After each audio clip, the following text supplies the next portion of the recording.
We're going to be diving into Bitcoin mining across Africa, and we're going to look at how the Bitcoin mining space empowers communities, how it could strengthen local grids, and it could create entirely new economic models.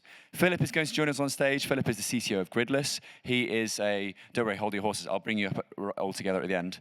He runs this amazing project called Gridless, which helps to empower communities, particularly in rural areas, with Bitcoin mining, which, as I understand it, is completely 100% green energy. So we're talking hydro, solar, and electric. Nemo Semret is CEO of QRB Labs, also doing fantastic Bitcoin mining work in Africa, and Davis Hui, who is, of course, the VP at Canaan Inc. To moderate the conversation this morning, we have to make a lot more noise for Giw Zanganeh, because not only is he the VP of Energy and Mining at Tether, but he's the guy that makes this conference a success. So are you all ready to introduce my wonderful first panel of the day?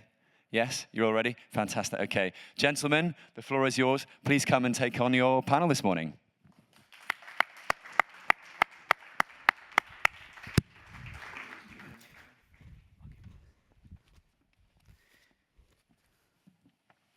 Perfect. All right. Great, awesome. Well, it's a pleasure to moderate this panel for me personally, because I am into Bitcoin mining quite a lot, and I have spent some time in Africa trying to make it work, so I know what the challenges are or how difficult it can be. And therefore, maybe I just ask very quickly, can you introduce, well, you haven't introduced who you are, but what you do, what your company does. I mean, Canaan is famous, so maybe you can start a little bit telling about Canaan, just a couple of minutes, and then everybody else as well. Okay, thank you, Giv. It's my big honor to have this chance to join this panel discussion. As a pioneer of the Bitcoin mining machine manufacturer, Canaan, we are more focused on the build the bridge that's powering the ecosystem. We are not only shipping the hardware to the Africa. Actually, we are more focused on the strategic partnership and the ecosystem development. I use the 3 points to show what we have done in the past. The first, as a technology provider, we work with the large-scale local mining company, and we provide them the most suitable mining machine and solution. I say the most suitable is not the high hash rate or the low PE, because in Africa, the country, the location, the customer requirement is totally different. So we need to find a best way to help them. For example, we have an air cooling solution, we have an immersion cooling solution, we have a hydro. So in terms of the solutions, and we also additional with add of our operation intelligence and local supporting to make sure that our customer can be successfully mining in this already changing environment. Maybe the guys can show why I mentioned about that. So Canaan, we won 4 mining firm in 2004, and it's up to 4.2 EH. And in this year, we try to consolidate this 4 mining firm to 2. But the hash rate have a jump from 4.2 to 4.8 EH. Okay. And second is we are deeply immersed in education. Okay, and because we also have a build to the local capacity. The reason is that because we think that if the Bitcoin mining can be sustainable, we definitely need a local expertise. So that's why we set up a 2 service center and hire the young engineer and train up the young local engineer and being our engineer to on behalf of Canaan to serve our customers in here. And the third one, we are also being the role is the connector. As a global company, we try to link up with our local international resources to the local governors and the local engineer developers. I take an example. In 2022, we have a lot of a meeting with the inside in Ethiopia and tell them what is Bitcoin and what is Bitcoin mining and how the Bitcoin mining can help the countries. And we also learning up with them to several exhibitions in US, I remember in Dubai, and even in Singapore. And during the trip, we showed them the successful stories in different countries. And finally, we also linked some Chinese miners to start beginning to invest the capital to build the infrastructure in Ethiopia. Today, you guys know that Ethiopia is the top hash rate in Africa, right? I'm not saying the Canons will do all the Canons contributions, but definitely Canon we are the major player in this role. So in short, Canon we're here to provide the tools, know-how, and connections to help Africa to build their sustainable Bitcoin mining industry. Perfect, thanks. Nemo, what does QRB Labs do in Ethiopia? So we are the first Ethiopian Bitcoin miner, and we're the first company to mine Bitcoin in Ethiopia, but also still the only local company. And as Davis just mentioned, there's now Ethiopia's got a lot of foreign miners as well. Yeah, we started this company so my co-founder and I are both long-time Bitcoiners. But we didn't really think about mining for a very long time. But sometime around 2020, we're both Ethiopian, and we realized that the energy situation in Ethiopia was really ideal for mining, and that mining could help accelerate the electrification of the country. I think we can talk about why that is. But also that Ethiopia, with the abundance of renewable energy, is also great for the Bitcoin globally, the Bitcoin ecosystem. So we had these two things Ethiopia, energy, Bitcoin. These three things kind of came together in an epiphany in 2020, and we decided to start this company, and moved back. We were both abroad. We moved back to Ethiopia or started the process in 2021. Negotiated the first power purchase agreement with the state-owned electricity generation company, and then we've had a lot of challenges along the way. We'll talk about those for sure. We'll talk about those. I'll just say my hair was black when I started, and now it's mostly white. So that's there we go. It's not an easy business, but we're happily hashing away right now. Always be hashing. That's our motto. Great. Yeah, that's awesome. So my co-founders and I have been part of the Kenyan tech ecosystem for 20 years, so kind of building up. In our last business, we focused on telecommunications infrastructure, so very remote deployments of telecoms infrastructure. And when we sold that business in 21, we started looking at kind of some of the other needs and saw that there were a tremendous number of energy projects around the continent that were not financially viable. So maybe some donors funded it, maybe some investors funded it, but it's kind of shocking from a Western perspective to think that there's energy that nobody will buy. But Africa has a lot of energy that nobody will buy. And so what we recognize is that there's this unique opportunity to take Bitcoin mining, deploy it at those generation sites, and monetize the stranded energy. So in 22, we formed Gridless, and we're now in 6 sites across 3 countries, so Kenya, Malawi, and Zambia. And we're currently growing into not just deploying mining on energy sites, but actually owning and developing new energy sites, with Bitcoin being the initial buyer of that energy. So it's kind of a revolutionary approach to energy development in Africa. And for those of you who don't know, half the continent does not have access to electricity today. So 600 million people cannot even turn on a light bulb in their house. So there's an enormous opportunity going forward. Last thing I want to say is Nemo and I have the distinction of being 2 of the founding members of the Green African Mining Alliance. So very early on, we knew Nemo, and we're both struggling with trying to get mining off the ground. And we said, look, we need to come together as a community of miners in Africa and support each other, share ideas. So we have an annual event called the Africa Bitcoin Mining Summit. But a lot of what it is just getting on, WhatsApp and saying, hey, I've got this problem, how do I fix it? So anyway, that's something that Nemo and Gridless started together. Yeah, that's great. Very nice. So you mentioned an interesting point, which is that you're looking into owning the energy assets, which is quite an interesting approach.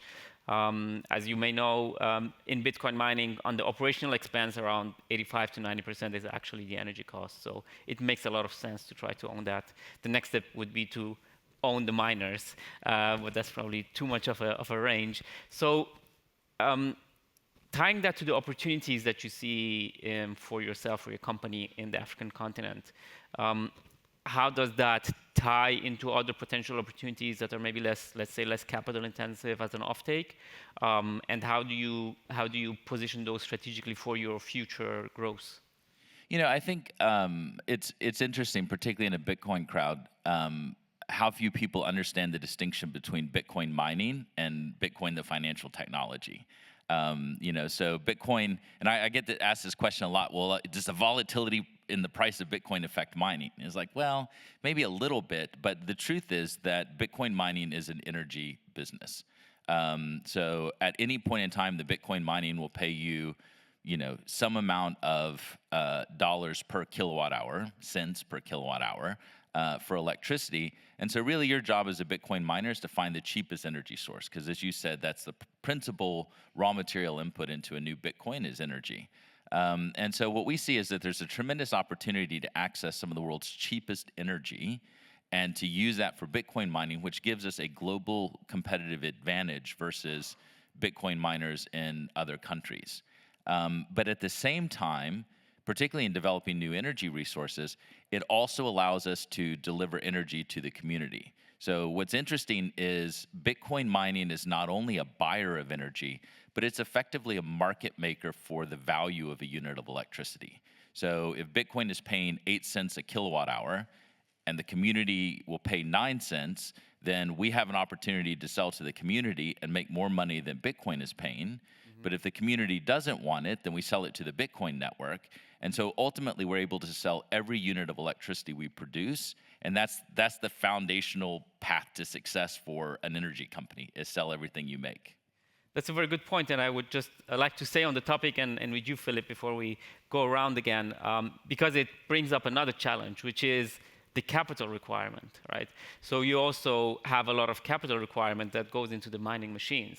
And therefore, if you as an energy company, you own the whole stack, which is great, then how do you manage the fact that if you're not running the machines, you're not amortizing the capital that you have put there? Do you have other strategies on the type of sourcing of the machines, the type of the machines, or how do you handle that? Because as a Bitcoin miner, we are aiming always at maximum uptime, right? Yeah, so this is actually a really interesting point, which is, you know, and we see it already, but it will continue to get, I think, more and more prevalent, where Western Bitcoin miners are moving towards HPC. So you have maybe last generation machines that are coming off the shelves, getting put on pallets, which then become very, very cheap for us to buy. And so what we tend to look at on a given site is a blend of hash rate. So instead of having all high efficiency machines, which some of those would sit idle, what we do is we kind of look at the profile of energy consumption for other buyers, whether that's a commercial buyer or a community buyer, and then we optimize to have our highest efficiency machines on all the time, and then we use cheaper, low efficiency machines to go on and off. And the truth is that we can create effectively a waterfall over time, whereas, you know, so when we build an energy site, obviously we have the capital cost of building that energy site. But after 5 years, that capital cost is repaid, and you know this, the marginal cost of production is about 0.4 of a cent per kilowatt hour. So that now creates an opportunity to move machines that were not profitable at, you know, an Ethiopian site, paying a couple cents a kilowatt hour, but they are profitable, moving them down to that. So I think a big part of what we're going to see over the next decade in Africa is this movement of assets, this allocation of assets that's optimized for the different energy sources and the cost of those energy sources. And that ultimately lowers our capex for mining. We can spend a lot less at $1 a terahash than if we're paying $12 a terahash. Very interesting. So bring the conversation back to Ethiopia. Nemo, you are mainly active in Ethiopia. is there something that you see that makes Ethiopia different from the other countries in the world, or maybe also on the continent, where you see an opportunity? On the other hand, we also know that now there is a certain amount of hash rate already deployed. Do you think there is still room for growth, or is it reaching a limit? How do you see the opportunities developing? Yeah, I think in a way, Gridless, Philip and I are solving the same problem. It's really the fundamentals are the same, but operating at opposite ends of the spectrum. I think you're lucky enough to be with independent power producers, and distributed, and helping local communities. In Ethiopia, electricity generation is state-owned. It's a monopoly, and it's very large scale. So we're talking about, maybe people have heard about the Grand Ethiopian Renaissance Dam, the largest hydroelectric dam in Africa that was just inaugurated this year, but it's been ramping up for the last 4 years. So we're talking about gigawatts and highly centralized ownership. So I would say the big difference for us is this economics that Philip just talked about. We can't just do it by ourselves, right? We can't own the asset. So we have to convince this very important state-owned enterprise, and then they're not totally independent. There's politicians involved and so on, in terms of the board of directors and strategy. Everybody wants to get involved in electricity. Everybody has an opinion. Even the most clueless politicians will have an opinion. So it's really tough to explain this economics and saying that, hey, we do have a lot of stranded energy, and the marginal cost of that, it's all sunk cost. The marginal cost is almost zero. So it's better to sell it to Bitcoin miners, and then then the country can, the enterprise can use that money from stranded energy to reinvest and grow the grid. So that's our story. It's like saying, but it's a very hard story to tell. First thing people say is, what do you mean excess energy? 50% of the population has no electricity at home. Like, how can we have excess? And the reason we do is because, and it's the same thing happened in every country at earlier stages of electrification, is that when you're building the electricity infrastructure, you have to have a chicken or egg, right? You have to generate, and then you have to distribute.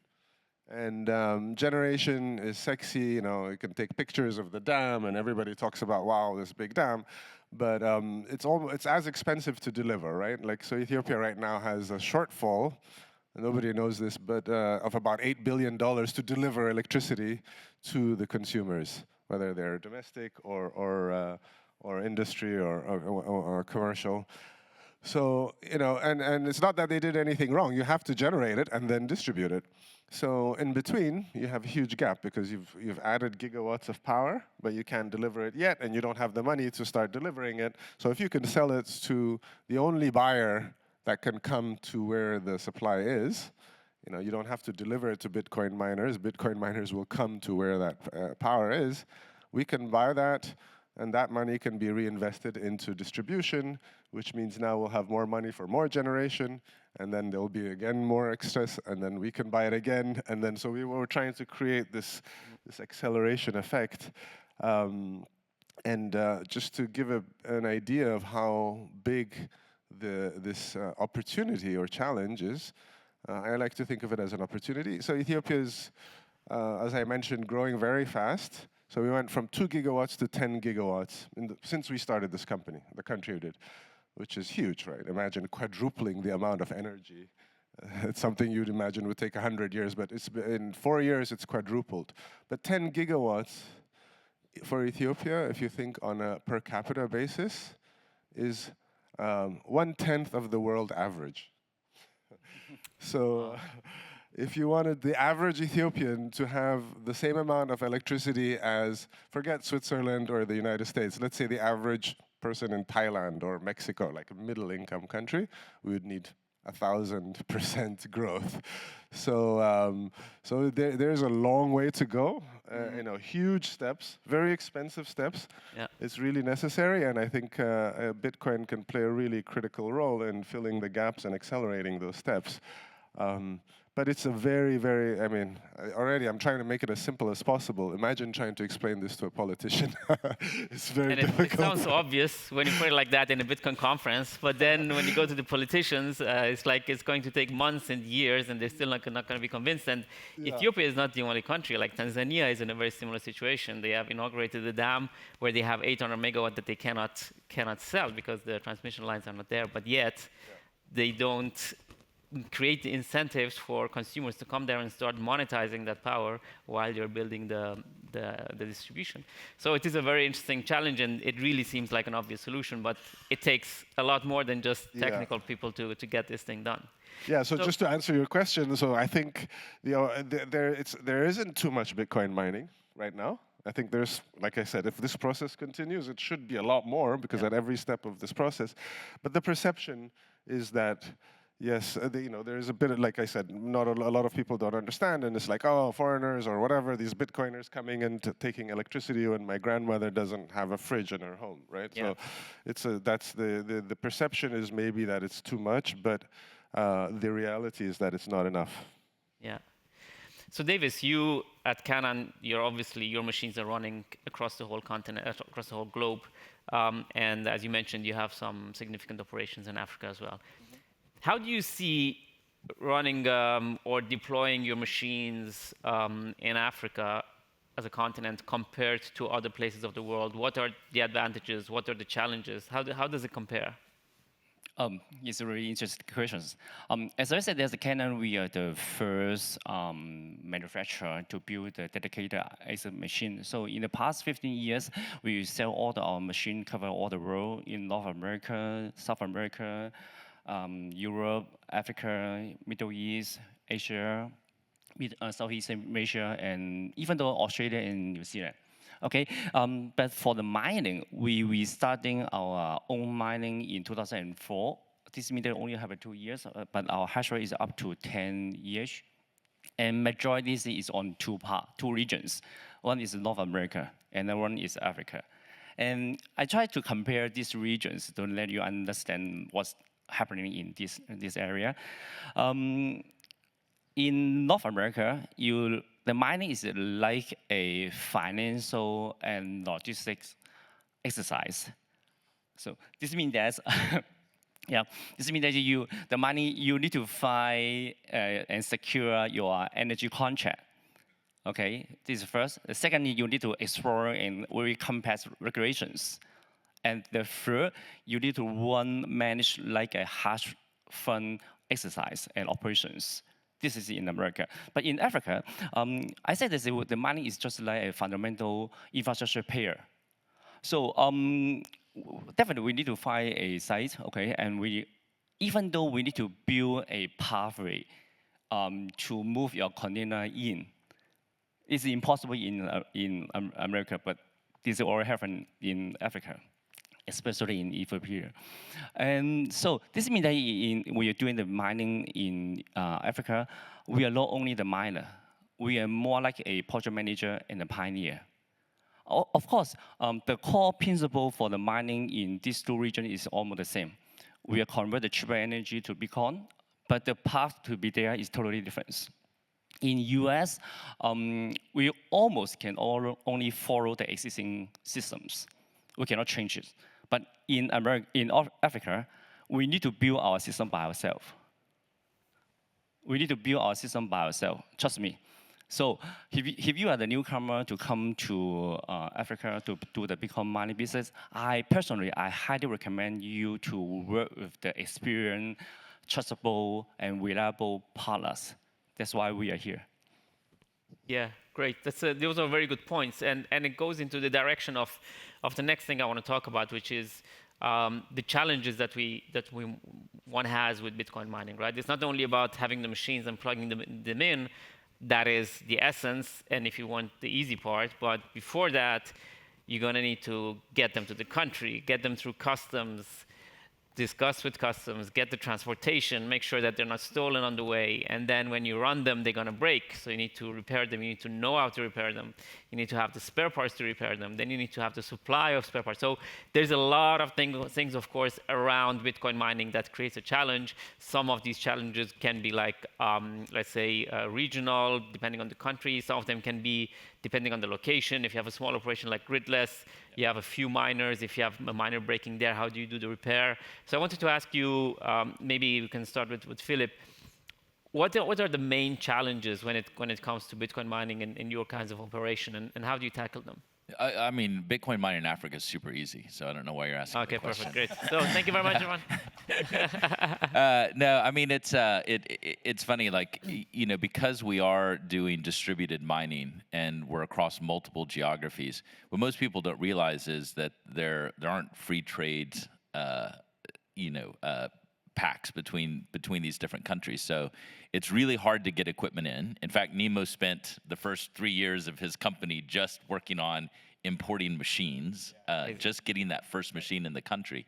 So there are real challenges getting them in, which means there are real challenges getting them out to repair.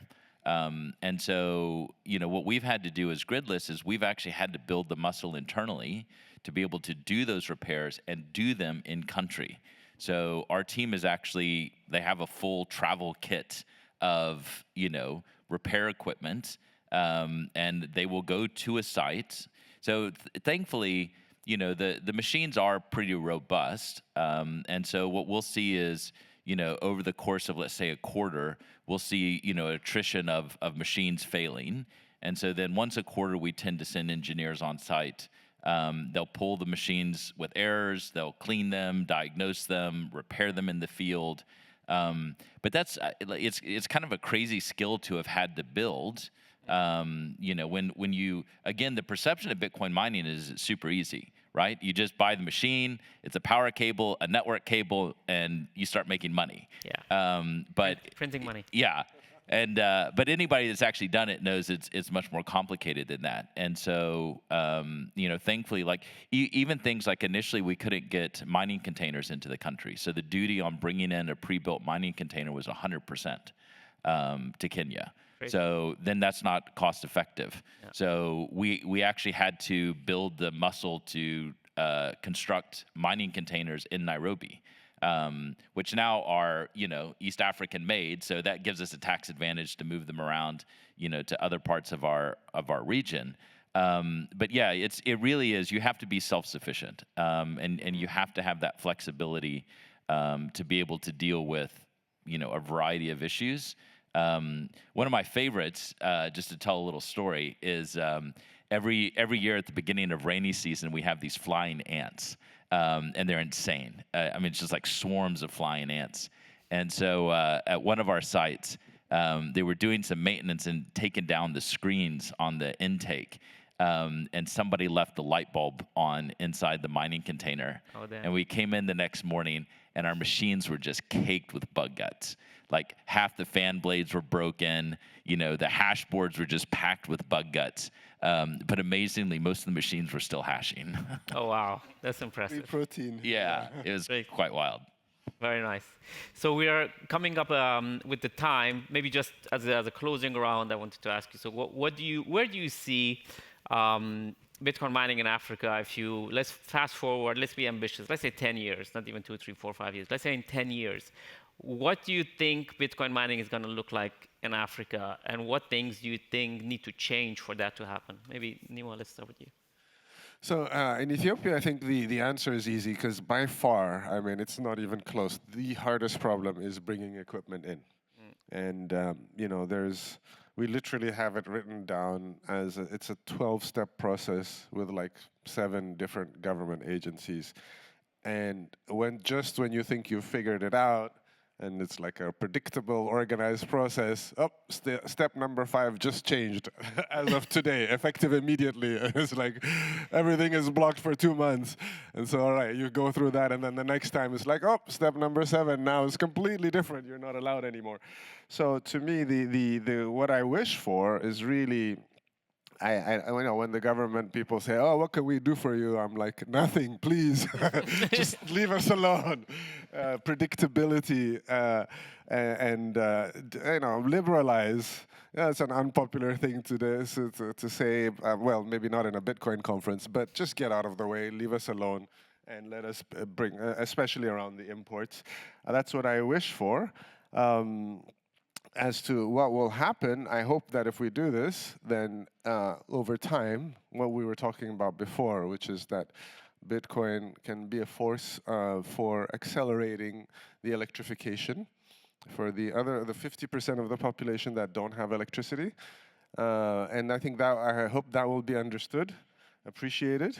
And as I always say, electricity is prosperity.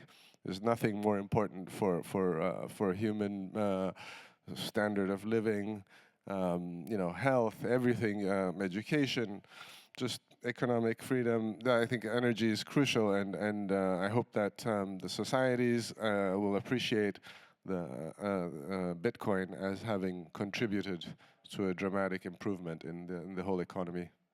Great. Davis, how about you? How many gigawatts of mining do you want to deploy in Africa over the next 10 years? Thank you.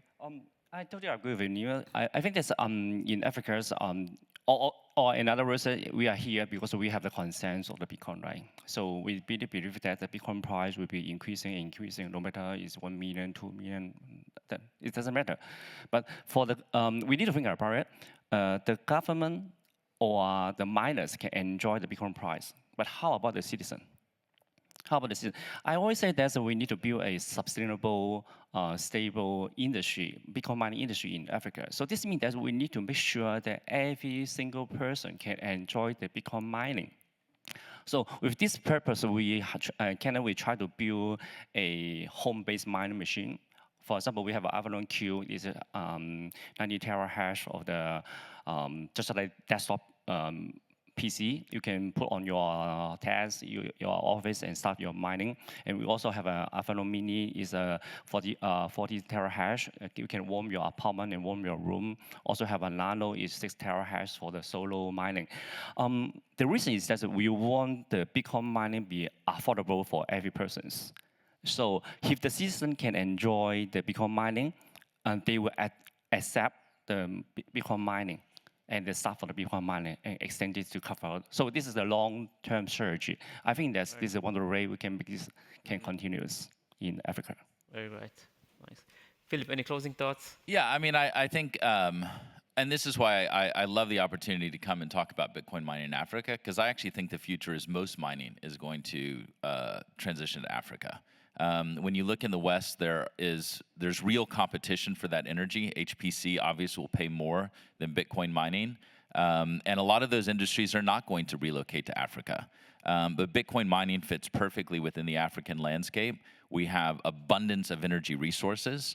And therefore, if you think about cheap energy, and particularly cheap energy that nobody else wants being the gravitational force, then I think that gravitational force is going to move a lot of the equipment that we see distributed, particularly in North America and even some in Asia, is going to want to come to Africa.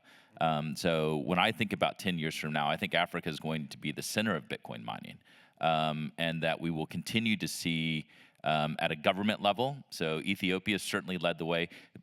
There's so often when I'm sitting down with African governments, I bring up by the way, Ethiopia hates Bitcoin, but they love Bitcoin mining, which is a great example for other governments. Tanzania is a perfect example. They have the wasted capacity. As those governments start to shift their thinking, I think we're going to see both very large-scale mining transition to Africa, and then for folks like Gridless, we're going to continue to do the small-scale distributed energy mining. But I have no doubt that in 10 years, Africa is going to be the epicenter of mining. Great. Let's hope the politicians are going to help us in that transition as well. That sounds very good. Thank you very much, gentlemen, for your time.